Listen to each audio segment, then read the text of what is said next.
Okay, so we're going to talk about push versus pull. This is a concept in marketing that has to do with how you communicate with your potential customers. The concept is really simple. So this is what push means. Push is the traditional way of getting your product to the customers.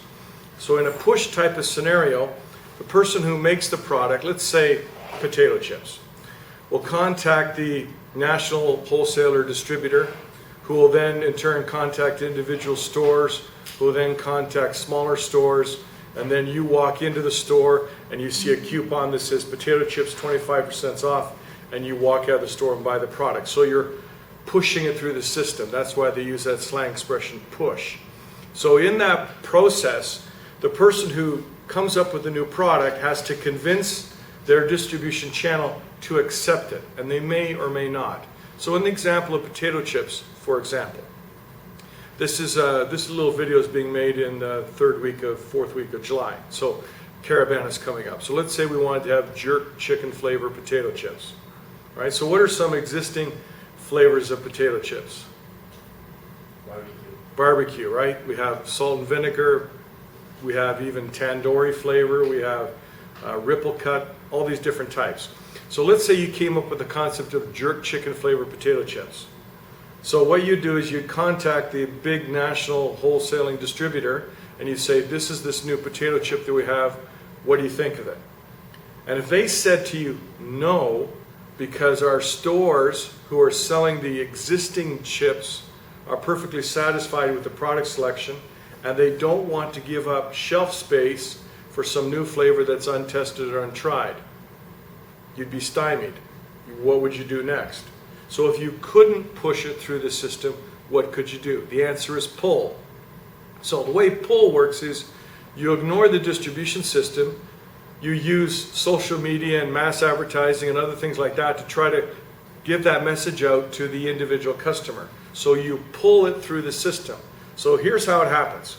So it's third week in July and you want to sell jerk chicken flavored potato chips. So what you do is you have a social media campaign with Soca Monarch talking about jerk chicken flavored potato chips, and you have some TV commercials and you have a Facebook page and everybody's talking about jerk chicken flavored potato chips, and you hype up the brand and you give out free samples and other things like that, right? So you bypass the distributors and the wholesalers and the retailers and you make the individual potential customers aware of the product. So then what happens is, buddy walks into a grocery store and says, Wagwan, got any jerk chicken flavored potato chips? And the store owner says, Onion Hasil, no I don't. But I'm interested in what you're asking about, tell me. He says, well, there's this new flavor, jerk chicken flavored potato chips. Store owner says, okay, I'll check it out. So the guy walks out of the store. Then what happens next is the store owner then contacts his distributor and said, we get all these customers in here asking us about jerk chicken flavored potato chips. Distributor says, I'll contact the big national wholesaler, see if they've ever heard of it. So basically what happened is your actions by creating a demand for the product is pulling it through the system as opposed to push.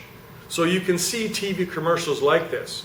When the TV commercial doesn't talk about where to get the product, they say just some nebulous statement about available at the finest grocery stores in your area, or available from such and such a particular area where you can ask for it, right? So in that particular case, they don't have a distribution channel set up. They're just inviting people to create a demand for it. And then when they go back to the distributors again, the distributors will say, yeah, sure, we heard about this. There's a lot of buzz, a lot of people asking for the product. So now we can safely say, yeah, we'll stock it in our shelves. So that's push versus pull. The corollary to this little story is, as companies try to develop this type of thing, there's more and more interest in really cool dynamic social media campaigns where people talk about a product separate from the way you would actually go about and get it, or they say try to buy directly from the company website.